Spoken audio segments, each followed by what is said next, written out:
So hello students, let's start this lecture now. Okay, तर याच्यामध्ये आता आपल्याला नेक्स्ट एक कन्सेप्ट बघायचा आहे. Concept is like this. When a body is floating, a floating body is submerged. Okay, when a floating body is submerged,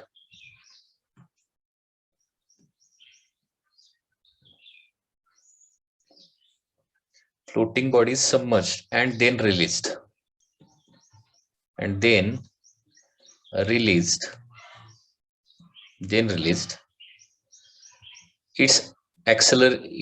its acceleration is okay. म्हणजे एक body सुरुवातीला फ्लोटिंग कंडिशन मध्ये आहे, ती पूर्णपणे सबमर्ज केली आणि आता रिलीज केली, तर त्याचा ऍक्सेलरेशन किती येणार आहे हा फाइंड आउट करायचा आहे. लक्षात घ्या, बॉडी जर फ्लोट होत असेल आणि ती आतमध्ये सबमर्ज केली, तर मर्ज केल्यानंतर काय होणार आहे, याच्यावर दोन फोर्सेस ऍक्ट होणार आहेत. ओके, एक म्हणजे असणार आहे दॅट इज वेट mg आणि अपवर्ड डायरेक्शन फोर्स कुठला असणार आहे, दॅट इज अपथ्रस्ट. आणि अपथ्रस्टचा फॉर्म्युला काय असतो, that is phi into sigma into g. Okay, आता जर बॉडी फ्लोट होत असेल तर त्याचा मिनिंग काय असणार आहे, तर फी सिग्मा जी जे आहे ना ते जास्त असलं पाहिजे. Phi sigma g should be more and mg should be less. Okay, body float होत असेल तर फी सिग्मा जी जास्त असलं पाहिजे आणि mg जे आहे ते कमी असलं पाहिजे, तरच बॉडी फ्लोट होऊ शकते. ठीक आहे, आता बघा, फी सिग्मा जी जास्त असेल तर काय होणार आहे, mg कमी आणि फी सिग्मा जी जास्त असेल तर net force upward direction create होणार and therefore acceleration in upward direction create होणार आहे. तर ऍक्सेलरेशन म्हणजे काय असतं, net force divided by the mass असतं. ठीक आहे, आता नेट फोर्स म्हणजे काय असणार आहे, that is phi sigma g minus mg. Okay, हा नेट फोर्स असणार आहे divided by m. So acceleration upward येणार आहे, acceleration in upward direction is okay. कसं येणार बघा, आता इथं m न डिवाइड केलं तर phi by m sigma into g minus g होणार आहे. ओके, याच्यामध्ये जी आपण कॉमन काढू शकतो. जी जर कॉमन काढलं तर volume by mass into sigma minus 1. Okay, बरोबर ना. Phi sigma g minus mg divided by m न डिवाइड केलं तर phi by m sigma g minus जी.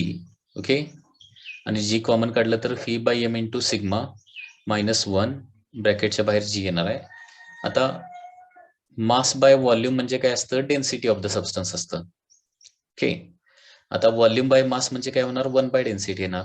तर सिग्मा बाय काय येणार आहे, रो येणार minus 1 into g. So this is the acceleration in upward direction. Okay, एवढं ऍक्सेलरेशन अपवर्ड डायरेक्शन क्रिएट होणार आहे, that is sigma by rho minus 1 into G.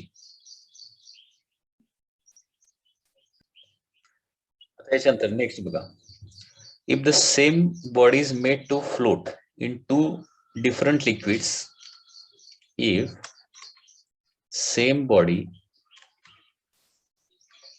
is made to float in two different liquids,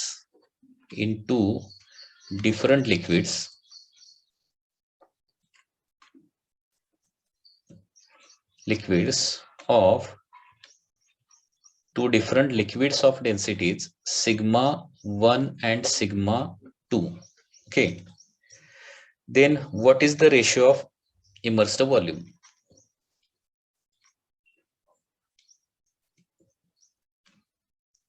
Ratio of immersed volume. ओके, immersed व्हॉल्यूमचा ratio find out करायचा आहे. म्हणजे याचा अर्थ लक्षात घ्या, एकच बॉडी आहे, ती काय होते, दोन डिफरंट लिक्विड मध्ये फ्लोट होते. म्हणजे फॉर एक्झाम्पल, एक बॉडी सपोज त्याची डेन्सिटी किती आहे, रो आहे, आणि ते सुरुवातीला काय केलेलं आहे, सिग्मा 1 डेन्सिटीच्या लिक्विड मध्ये फ्लोट होते आणि त्याच्यानंतर तीच बॉडी ज्याची डेन्सिटी काय आहे, रो आहे, ती नंतर काय होते, सिग्मा 2च्या लिक्विड मध्ये काय होते, फ्लोट होते. म्हणजे दोन्ही काय आहेत, फ्लोटिंगच्या केसेस आहेत. सुरुवातीला सिग्मा 1च्या लिक्विडमध्ये फ्लोट होते आणि नंतर सिग्मा 2च्या लिक्विडमध्ये फ्लोट होते. आता इथलं इमर्स्ड व्हॉल्यूम काय असणार आहे, Phi1 असेल आणि इथलं इमर्स्ड व्हॉल्यूम काय असेल, Phi2 असेल. इमर्स्ड व्हॉल्यूम म्हणजे काय, लिक्विड लेवलच्या खाली असणारं व्हॉल्यूम. ओके, इथं देखील लिक्विड लेवलच्या खाली असणारं व्हॉल्यूम जे आहे त्याला काय म्हणणार, इमर्स्ड व्हॉल्यूम. तर इमर्स्ड व्हॉल्यूमचा रेशो काढायला सांगितलाय. तर आपल्याला माहित आहे की समजा बॉडीचं टोटल व्हॉल्यूम फी असेल आणि इमर्स्ड व्हॉल्यूम Phi असेल, तर आपल्याला माहित आहे की immersed volume divided by total volume is equal to काय असतं, रो बाय सिग्मा असतं. Okay, rho by sigma. त्याच्यामुळे काय होणार, Phi1 divided by phi is equal to rho by sigma 1 हा पहिला फॉर्म्युला येणार आहे. आणि दुसरा immersed volume 2 divided by total volume phi is equal to rho by काय येणार आहे, sigma 2. So this is the second formula. आता या दोन फॉर्म्युल्याचं डिव्हिजन केलं तर काय येणार बघा, Phi1 okay divided by phi divided by Phi2 divided by phi is equal to काय होणार आहे, rho by sigma 1 divided by rho by sigma 2 होणार आहे. ठीक आहे. त्याच्यामुळे आता काय होणार, फी कॅन्सल, रो कॅन्सल होणार आणि immersed volume in first case divided by immersed volume in second case is equal to काय येणार आहे, सिग्मा 2 बाय सिग्मा 1 येणार आहे. म्हणजे इमर्स्ड व्हॉल्यूमचा जो रेशो असणार आहे तो इनव्हर्सली प्रोपोर्शनल टू काय येणार आहे, सिग्मा येणार आहे. So Phi1 by Phi2 is equal to sigma 2 by sigma 1. किंवा याला आपण असं पण लिहू शकतो, that is Phi1 into sigma 1 is equal to काय येणार आहे, Phi2 इंटू काय येणार आहे, सिग्मा 2 येणार. असं पण रिलेशन येऊ शकतं. म्हणजे हे प्रोडक्ट नेहमी काय असतं, सेम कॉन्स्टंट असतं. म्हणजे immerse volume into sigma is always a constant. म्हणजे same body, okay, same rho डेन्सिटीची बॉडी डिफरंट लिक्विड मध्ये आपण जर काय केली, इमर्स केली, तर या पद्धतीने हा फॉर्म्युला येणार आहे. Phi1 into sigma 1 is equal to Phi2 into sigma 2 येणार आहे. याच्यानंतर नेक्स्ट क्वेश्चन कसा आहे बघा. Next question is like this, a boat with bricks is floating in water. बघा, a boat with bricks is floating in water. A boat with bricks is floating in the water. Okay. When bricks are thrown into water, when bricks are thrown into water,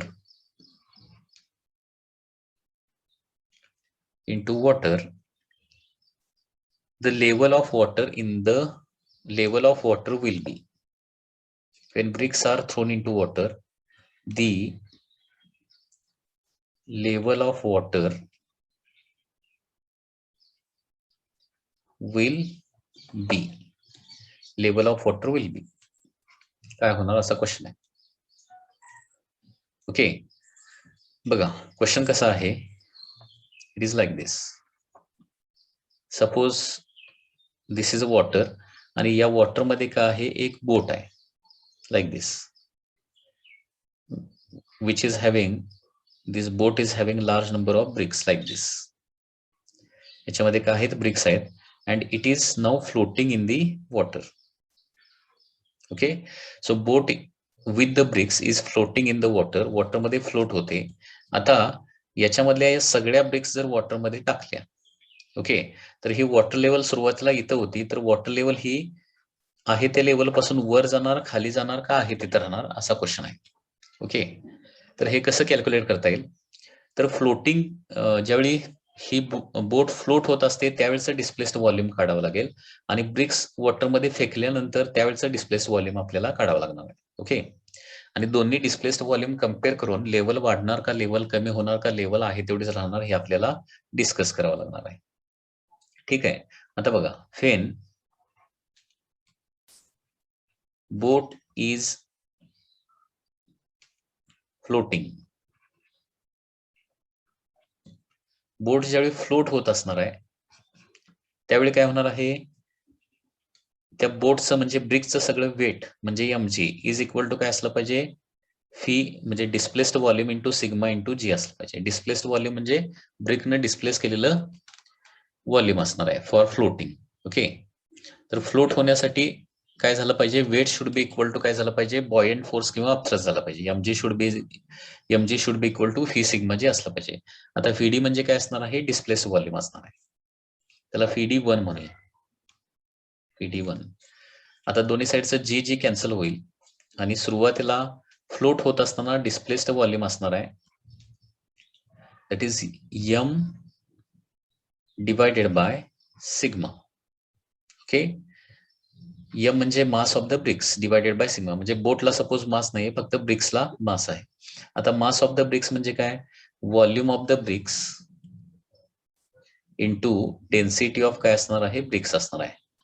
that is mass of the bricks divided by sigma म्हणजे density of the water किंवा density of the liquid असणार आहे. त्याच्यानंतर when bricks are thrown into water,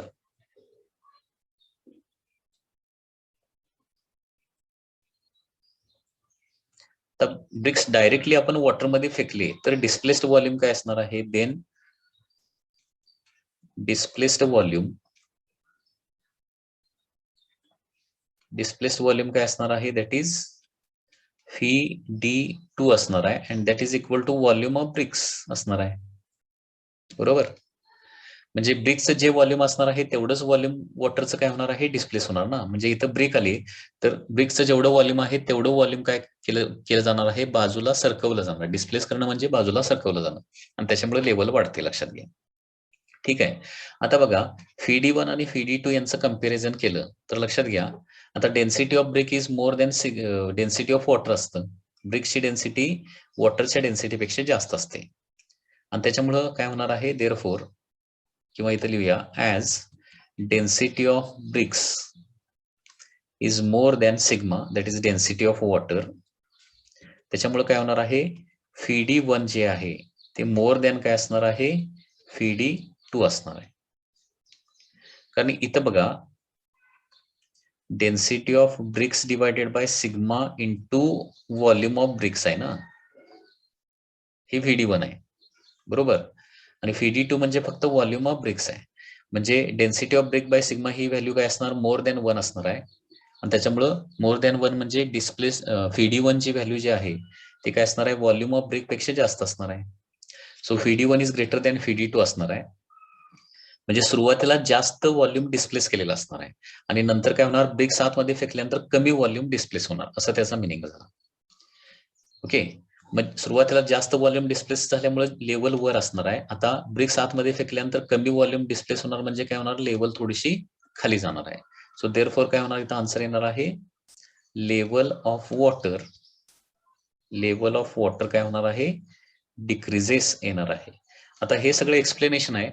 तुम्हाला नीट JEE point of view एवढंच लक्षात ठेवायचं आहे. एमसीक्यू आला तर असा येऊ शकतो की सुरुवातीला बोट विथ ब्रिक फ्लोटिंग कंडिशन मध्ये आहे आणि आता ब्रिक्स वॉटरमध्ये थ्रो केल्यानंतर लेवल ऑफ वॉटर काय होणार, तर लेवल ऑफ वॉटर डिक्रीज होणार, हे तुम्हाला इथं लक्षात ठेवायचं आहे.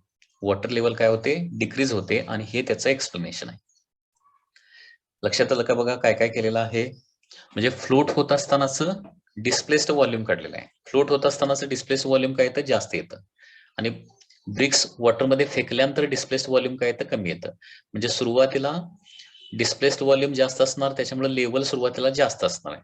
नंतर डिस्प्लेस्ड व्हॉल्यूम कमी होणार म्हणजे लेवल थोडीशी काय असणार आहे, कमी असणार आहे आणि त्याच्यामुळे ब्रिक वॉटरमध्ये फेकल्यानंतर काय होणार आहे, लेवल डिक्रीज होणार आहे.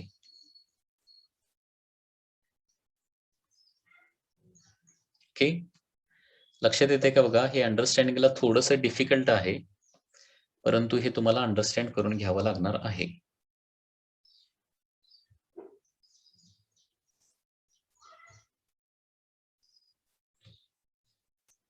आपण इथे दोन गोष्टी कॅल्क्युलेट केलेल्या आहेत. एक फ्लोट होत असतानाचं डिस्प्लेस्ड व्हॉल्यूम आणि ब्रिक आतमध्ये डायरेक्टली थ्रो केल्यानंतरचं डिस्प्लेस्ड व्हॉल्यूम. हे बघा, सपोज डिस्प्लेस्ड व्हॉल्यूमची कन्सेप्ट अगोदर लक्षात आली पाहिजे. सपोज इनिशियली वॉटर लेवल एवढी आहे, याच्यामध्ये एखादा ऑब्जेक्ट आपण फेकला फी व्हॉल्यूमचा फेकला, तर हे इथलं वॉटर जे आहे ना त्या ऑब्जेक्टच्या ठिकाणचं वॉटर जे आहे ना ते काय होणार, डिस्प्लेस होणार, आणि डिस्प्लेस झाल्यामुळे काय होणार आहे, लेवल अशी वाढणार आहे. ओके, जेवढं व्हॉल्यूम जे आहे ना डिस्प्लेस होणार ते कुठे येणार, वॉटर ते सरफेसच्या वर येणार ना, त्याच्यामुळे लेवल वाढणार आहे. फ्लोट होत असताना FeD1 जास्त होतं, म्हणजे फ्लोट होत असताना लेवल काय होणार आहे, जास्त येणार. आणि ब्रिक्स त्या आतमध्ये टाकल्यानंतर काय होणार आहे, FeD2 कम्पॅरेटिव्हली कमी आहे ना, त्याच्यामुळे थोडस काय होणार आहे, कमी व्हॉल्यूम काय येणार आहे, ओरिजिनल लेवलच्या वर येणार आहे, आणि त्याच्यामुळे लेवल ऑफ वॉटर काय होणार आहे, डिक्रीज होणार आहे. मी काय सांगितलं लक्षात आलं का पुन्हा रिपीट करायला पाहिजे? पुन्हा एकदा तोच प्रॉब्लेम मी रिपीट करतोय बोर्डचा. हे बघा, सुरुवातीला काय आहे, boat with the bricks floating condition मध्ये आहे, फ्लोटिंग कंडिशन मध्ये आहे या पद्धतीने. ठीक आहे, आता फ्लोट होण्यासाठी कंडिशन काय आहे, these are the bricks in the boat. Okay, आता फ्लोट होण्यासाठी काय कंडिशन आहे, तर वेट म्हणजे खाली ओढणारा जेवढा फोर्स आहे that is weight is equal to काय असला पाहिजे, अपथ्रस्ट असलं पाहिजे, म्हणजे phi into sigma into g असलं पाहिजे. फी म्हणजे काय, डिस्प्लेस्ड व्हॉल्यूम असणार आहे. Okay, so when floating, okay, when bricks are floating,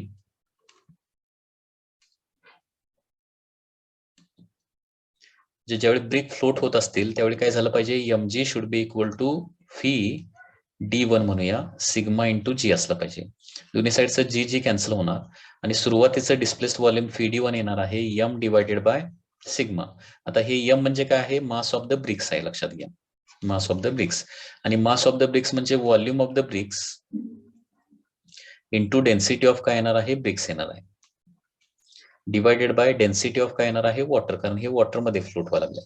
म्हणजे सुरुवातीचं डिस्प्लेस्ड व्हॉल्यूम असणार आहे that is density of BRICS divided by density of water into काय येणार आहे, व्हॉल्यूम ऑफ ब्रिक्स येणार आहे. ओके, एवढं व्हॉल्यूम म्हणजे फ्लोट व्हायचं असेल, ब्रिक्स जर फ्लोट व्हायचे असतील तर एवढं व्हॉल्यूम सुरुवातीला डिस्प्लेस होणार आहे. आता फेन bricks are thrown into water, water मध्ये जर थ्रो केल्या तर डिस्प्लेस्ड व्हॉल्यूम काय येणार आहे, FeD2 येणार, and that is equal to volume of bricks येणार आहे. म्हणजे ब्रिक्सचं जेवढं व्हॉल्यूम असणार डायरेक्टली याच्यामध्ये फेकल्या वॉटरमध्ये, तर ब्रिक्सचं जे व्हॉल्यूम असणार ना तेवढंच व्हॉल्यूम काय होणार आहे, वॉटरचं डिस्प्लेस होणार. ओके, आता बघा FeD1 जे आहे याच्यामध्ये काय आहे, व्हॉल्यूम ऑफ ब्रिक इंटू हा रेशो आहे, हा रेशो काय आहे, ग्रेटर दॅन 1 आहे, आणि FeD2 म्हणजे फक्त व्हॉल्यूम ऑफ ब्रिक्स आहे. ओके, सो पुन्हा एकदा बघा, ऍज डेन्सिटी ऑफ ब्रिक्सची डेन्सिटी नेहमी काय असते, more than density of water असते, आणि म्हणून ब्रिक्स पाण्यामध्ये बुडतात, लक्षात घ्या. Okay, density of brick is more than density of water, त्याच्यामुळे density of brick by density of water हा रेशो काय असणार, मोर दॅन 1 येणार, आणि FeD1 काय असणार आहे, ब्रिक्सच्या व्हॉल्यूम पेक्षा जास्त असणार आहे. सो देअरफॉर काय येणार आहे, FeD1 should be greater than काय असलं पाहिजे, FeD2 असलं पाहिजे. FeD1 should be greater than FeD2 असलं पाहिजे. आता याच्या न्यूमेरिकल व्हॅल्यूज घेऊन बघूया, म्हणजे तुम्हाला आणखी क्लिअर होईल. म्हणजे सुरुवातीला फ्लोट होत असतानाचं displaced volume FeD1 for example काय असेल, 800 सेंटीमीटर क्यूब असेल, आणि ब्रिक्स पाण्यामध्ये फेकल्यानंतरचं डिस्प्लेस्ड व्हॉल्यूम सपोज काय असेल, एक 600 सेंटीमीटर क्यूब असेल, सपोज 600 सेंटीमीटर क्यूब.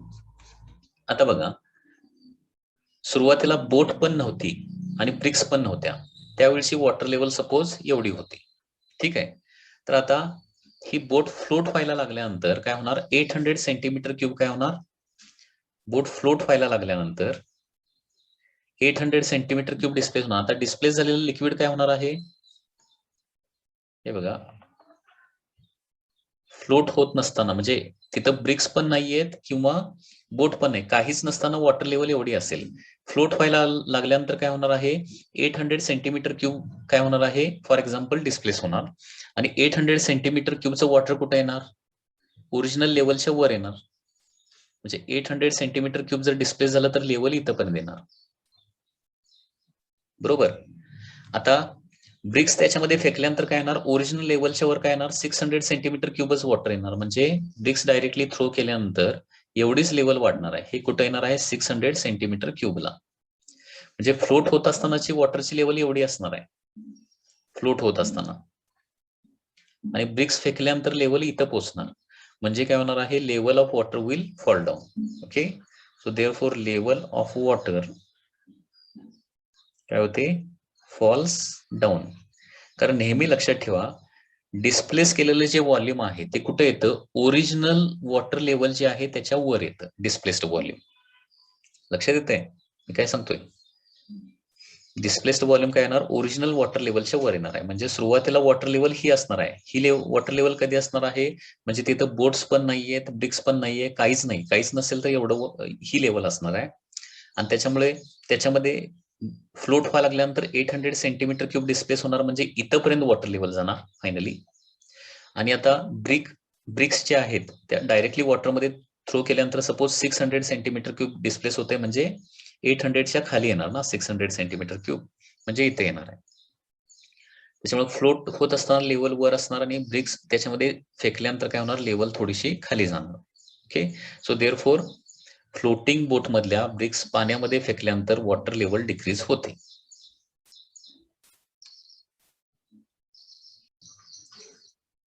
आता नेक्स्ट क्वेश्चन कसा आहे बघा, piece of ice is floating in the water, what will happen to the level of water if all ice melts. म्हणजे सुरुवातीला आइस फ्लोटिंग कंडिशन मध्ये आहे आणि आता तो आइस पूर्णपणे मेल्ट झाला तर वॉटर लेवल काय होईल. त्याचबरोबर त्याच्यामध्ये आणखी दोन क्वेश्चन आहेत. What will happen if the baker is filled with another liquid which is denser than water or lighter than water. Okay, तर त्या केसमध्ये लिक्विड लेवल काय होणार आहे असा क्वेश्चन आहे. तर हा क्वेश्चन सॉल्व्ह करण्यासाठी आपल्याला काय करावं लागेल, दोन गोष्टी कॅल्क्युलेट कराव्या लागणार आहेत. एक म्हणजे काय असणार आहे, ज्यावेळी आईस फ्लोट होत असणार आहे, आईस कधीतरी फ्लोट होत असणार ना, तर आईस फ्लोट होत असतानाच डिस्प्लेस्ड व्हॉल्यूम आपल्याला काढावं लागणार आहे, डिस्प्लेस्ड व्हॉल्यूम. कारण फ्लोट होण्यासाठी सर्टन व्हॉल्यूम काय करावं लागणार, डिस्प्लेस करावं लागणार आहे.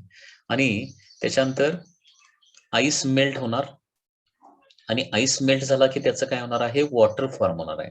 तर फॉर्मड व्हॉल्यूम फाइंड आउट करावं लागेल. म्हणजे डिस्प्लेस्ड व्हॉल्यूम आणि फॉर्मड व्हॉल्यूम या दोन गोष्टी आपल्याला कॅल्क्युलेट कराव्या लागतील. जर displaced volume is equal to formed volume झालं तर लेवल काय होणार आहे, तेवढीच राहणार आहे. ओके, बघा म्हणजे कसं ठरवायचं, लेवल वाढणार का कमी होणार, पुन्हा एकदा सांगतोय. ओके, जर डिस्प्लेस्ड व्हॉल्यूम जेवढं आहे तेवढंच व्हॉल्यूम जर फॉर्म झालं तर काय होणार आहे, level will remain as it is, level remains constant same.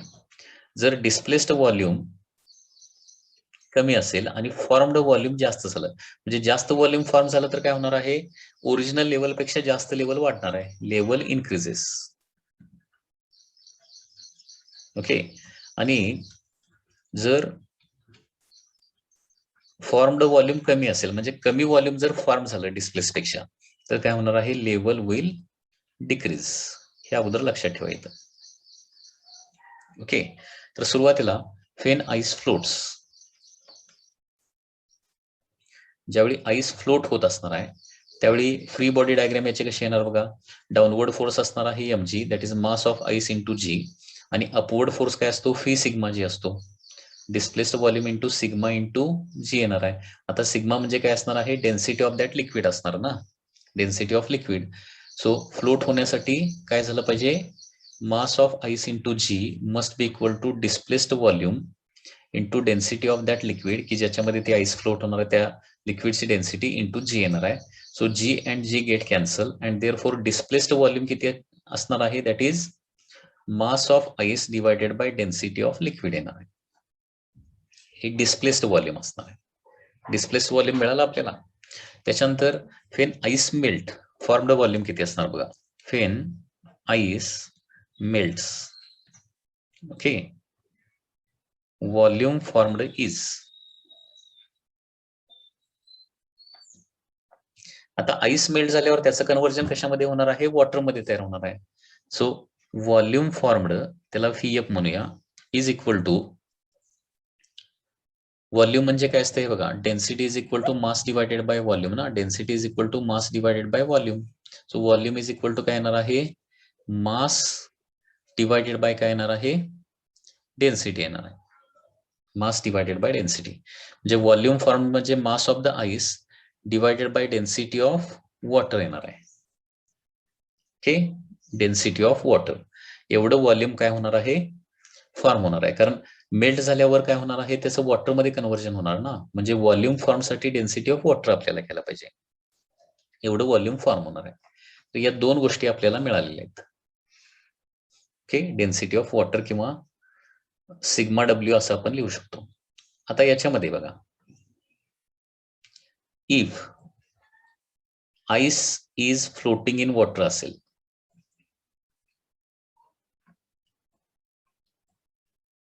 Ice is floating in water असेल तर बघा, डिस्प्लेस्ड व्हॉल्यूम म्हणजे mass of ice divided by काय येणार आहे, डेन्सिटी ऑफ वॉटर येणार आहे. आणि व्हॉल्यूम फॉर्म म्हणजे काय येणार आहे, मास ऑफ आईस डिवायडेड बाय काय येणार आहे, डेन्सिटी ऑफ वॉटर्स ना. इथं रो डब्ल्यू लिहिण्याऐवजी काय लिहू शकतो, सिग्मा डब्ल्यू पण लिहू शकतो आपण. ठीक आहे, बरोबर. सो डिस्प्लेस्ड व्हॉल्यूम किती येणार आहे, मास of ice divided by density of liquid म्हणजे वॉटरमध्ये फ्लोट होत असेल तर डेन्सिटी ऑफ वॉटर्स घ्यावं लागेल ना. आणि फॉर्मड व्हॉल्यूम काय येणार, mass of ice divided by density of water म्हणजे volume displaced is equal to volume formed येणार आहे. अँड देअरफॉर काय होणार आहे, level remains same, level remains same.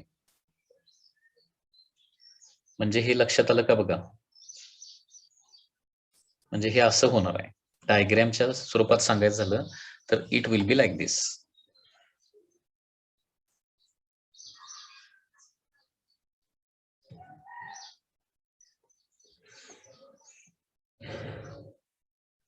Suppose this is water आणि याच्यामध्ये आईस असा फ्लोट व्हायला लागलाय.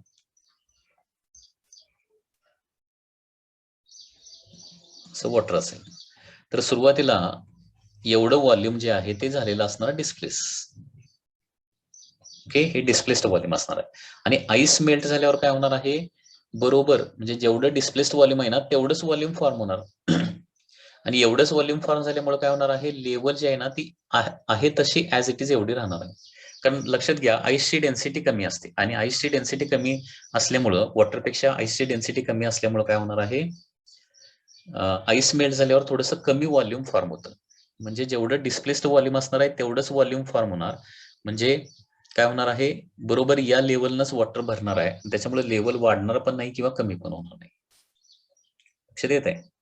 तर लक्षात घ्या, हे असणार आहे आईस फ्लोट होत असतानाचं डिस्प्लेस्ड व्हॉल्यूम. म्हणजे इथं तिरक्या लाईननं, हॅचिंग लाईननं काढलेला जो व्हॉल्यूम असणार आहे तो डिस्प्लेस्ड व्हॉल्यूम असणार आहे, तेवढंच एक्झॅक्टली फॉर्म होणार आहे. म्हणजे तेवढ्याच व्हॉल्यूम मध्ये काय होणार आहे, फॉर्मड व्हॉल्यूम बसणार आहे, त्याच्यामुळे लेवल वाढणार पण नाही किंवा कमी होणार नाही. ओके, आता याच्यामध्ये if ice is floating, if ice is floating, okay, ही पहिली केस झाली. If ice is floating in liquid, कुठलं लिक्विड दिलंय, if ice is floating in the liquid that is denser than water असेल तर काय होणार नेक्स्ट, डेन्सर दॅन वॉटर असेल तर.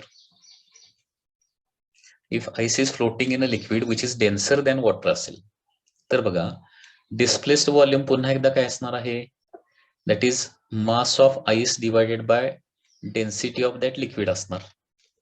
ओके, म्हणजे ते या दोन्ही गोष्टी पुन्हा एकदा लिहायच्या आहेत. आणि फॉर्मड व्हॉल्यूम काय असणार आहे, मास of ice divided by density of काय असणार आहे, वॉटर असणार आहे. ठीक आहे, आता इथे बघा, जर liquid is denser than water असेल तर त्याचा मिनिंग काय होणार आहे, sigma L should be greater than sigma W असला पाहिजे. म्हणजे लिक्विडची डेन्सिटी जास्त असली पाहिजे. मग लिक्विडची डेन्सिटी जास्त असेल तर हे डिस्प्लेस्ड व्हॉल्यूम काय असणार आहे, कमी असणार. आणि फॉर्मड व्हॉल्यूम काय असणार आहे, जास्त असणार आहे. बरोबर आहे ना. सिग्मा एल जर कमी असेल तर डिस्प्लेस्ड जास्त आणि फॉर्मड कमी. ओके, मग त्याच्यामुळे काय होणार आहे, डिस्प्लेस्ड व्हॉल्यूम जर कमी असेल आणि फॉर्मड व्हॉल्यूम जर जास्त असेल, फॉर्मड व्हॉल्यूम जास्त असेल तर काय होणार आहे, लेवल इन्क्रीजेस, लेवल इन्क्रीजेस. म्हणजे डायग्रॅमॅटिकली तुम्हाला जर सांगायचं झालं तर हे असं होणार आहे. हे बघा, सुरुवातीला या पद्धतीने त्या लिक्विड मध्ये आईस फ्लोट होत असणार आहे. बरोबर. आणि काय झालेलं असणार आहे, एवढं व्हॉल्यूम डिस्प्लेस असणार आहे. आता फॉर्म्ड व्हॉल्यूम काय असेल, जास्त व्हॉल्यूम फॉर्म झालं तर जे जास्त झालेलं जे व्हॉल्यूम आहे ते काय होणार, या लेवल ओरिजिनल लेवलवर काय होणार, वर इथं स्प्रेड होणार असं. ओके. सो जास्तीचं व्हॉल्यूम जे आहे, कारण फॉर्म्ड व्हॉल्यूम जास्त आहे ना, त्यामुळे जास्तीचं जे लिक्विड आहे ना ते काय होणार, ओरिजिनल लेवलच्या थोडंसं वर तिथं तयार होणार आहे आणि त्याच्यामुळे काय होणार आहे, लेवल विल इन्क्रीज. ओके. म्हणजे डिस्प्लेस्ड व्हॉल्यूम मध्ये फॉर्म्ड व्हॉल्यूम थोडंसं बसणार आणि शिल्लक राहिलेलं फॉर्म्ड व्हॉल्यूम जे आहे ते ओरिजिनल लेवलच्या वर काय होणार आहे, पसरणार आणि त्याच्यामुळे लेवल विल इन्क्रीज. आणि आता तिसरी केस कुठली, इफ आईस इज फ्लोटिंग, सुरुवातीला आईस फ्लोट व्हायला लागलाय आणि आईस कंडिशन मध्ये येतो in liquid, lighter than water असेल. आता लाइटर दॅन वॉटर असेल तर काय होणार आहे, density of liquid will be less than density of काय असणार आहे, वॉटर असणार आहे. आता पुन्हा एकदा बघा, ओरिजिनल फॉर्म्युल्यानुसार डिस्प्लेस्ड व्हॉल्यूम म्हणजे काय असणार आहे, मास of ice divided by density of liquid असणार आहे आणि व्हॉल्यूम फॉर्म्ड म्हणजे काय येणार आहे, मास of ice divided by density of water असणार आहे. ओके. आता जास्त कोण आहे, सिग्मा डब्ल्यू जास्त आहे आणि सिग्मा डब्ल्यू जास्त असेल तर फॉर्म्ड व्हॉल्यूम काय येणार आहे, कमी येणार आहे. सो डिस्प्लेस्ड व्हॉल्यूम जास्त असणार आणि फॉर्म्ड व्हॉल्यूम काय होणार, आता कमी तयार होणार आहे. कमी व्हॉल्यूम फॉर्म झालं तर काय होणार आहे, level of the that liquid काय होणार आहे, डिक्रीज होणार आहे. म्हणजे डायग्रॅमॅटिकली जर सांगायचं झालं तर हे असं असणार आहे. सुरुवातीला आईस असा फ्लोट व्हायला लागलाय, फ्लोट होताना काय होणार आहे, एवढं व्हॉल्यूम जे आहे ते डिस्प्लेस्ड असणार सुरुवातीला आणि व्हॉल्यूम आईस मेल्ट झाल्यावर काय होणार, कमी व्हॉल्यूम फॉर्म होणार. कमी व्हॉल्यूम फॉर्म होणार म्हणजे डिस्प्लेस्ड पेक्षा कमी, म्हणजे एवढंच व्हॉल्यूम काय होणार आहे, तिथे येणार आहे, फॉर्म होणार आहे. फॉर एक्झाम्पल ओरिजिनल, आणि त्याच्यामुळे काय होणार आहे, वर थोडासा काय होणार आहे, एम्प्टी स्पेस राहणार. त्या एम्प्टी स्पेस मध्ये साईडचं वॉटर जे आहे ते काय येणार आहे, या एम्प्टी स्पेस मध्ये येऊन बसणार आणि त्याच्यामुळे ओरिजिनल लेवल थोडीशी काय होणार आहे, खाली जाणार आहे. Original level will fall down. Okay. So level decreases. तर या पद्धतीने हे कॅल्क्युलेशन येणार आहे. आता इथे एका स्टुडंटनं क्वेश्चन विचारलाय की आईस मेल्ट होताना टेम्परेचर चेंज होणार नाही का, तर ते आपण इथं कन्सिडर करत नाहीये. ओके. टेम्परेचर चेंज मुळे जे व्हॉल्यूम चेंज होणार आहे ते आपण कन्सिडर करत नाही. आणि दुसरी महत्वाची गोष्ट म्हणजे मेल्टिंग प्रोसेस जी आहे ना ती कॉन्स्टंट टेम्परेचरला होते. त्याच्यामुळं आईसचं वॉटरमध्ये कन्व्हर्जन होत असताना आईसचं टेम्परेचर 0 असेल तर वॉटरचं टेम्परेचर 0च राहणार. ओके.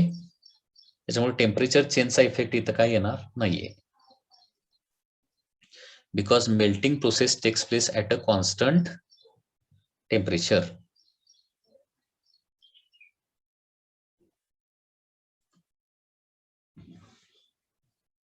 ओके. असंच आणखी एक सिमिलर क्वेश्चन आहे, तो क्वेश्चन पण बघूया. तो क्वेश्चन काय बघा, a piece of ice with a stone inside it is floating in the water. बघा, a piece of ice with a stone frozen inside it, with a stone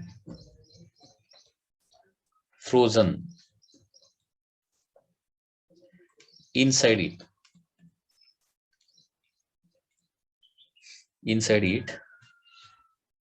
is floating in the water, is floating in the water, floating in the water.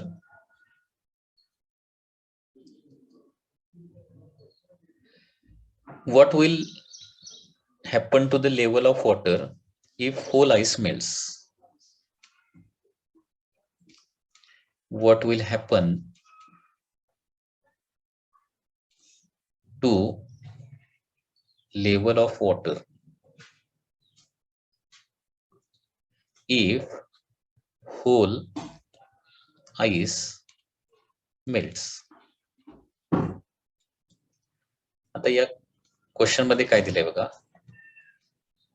Suppose अशा प्रकारे एक ice आहे आणि त्याच्या आतमध्ये काय आहे, एक स्टोन आहे आणि हा सध्या काय होतोय, फ्लोट होतोय like this, floating in the water.